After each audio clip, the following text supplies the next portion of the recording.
लाल button पे click करके channel को subscribe करें और साथ ही घंटी वाले बटन को दबा दें ताकि आप हमारा वीडियो सबसे पहले देख सकें। नमस्कार भैया लोग, बहुत बड़ा खुशखबरी आ गई बा रउआ सबके सामने।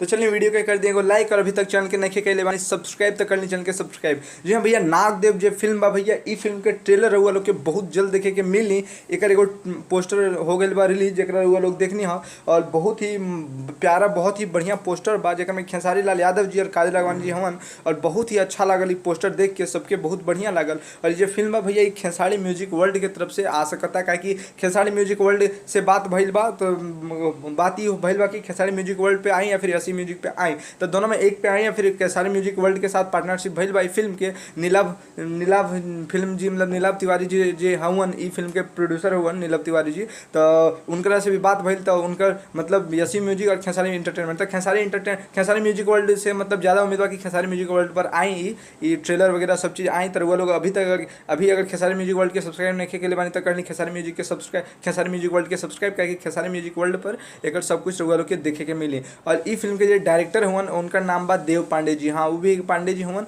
और बहुत बहुत धन्यवाद भैया वीडियो के देखे खातिर, क्योंकि एक बहुत ही अच्छा न्यूज़ बा, बहुत ही जबरदस्त न्यूज़ बा। और जो पोस्टर बा सबके काफ़ी पसंद आ रहा बा। तो रउआ लोग कमेंट करके बताएं कि रउआ के पोस्टर कैसा लागल बा, और कमेंट करे खातिर ना भूली। तो आज की इस वीडियो में बस इतना बताए भैया लोग। रउआ लोग के वीडियो देखे खातिर बहुत बहुत धन्यवाद। बस इसी तरह आगे वीडियो के देखते रहें और वीडियो को शेयर भी करें। और बहुत बहुत धन्यवाद। खेसारी भैया खातिर एगो कमेंट जरूर करें और लाइक जरूर करें। Thank you.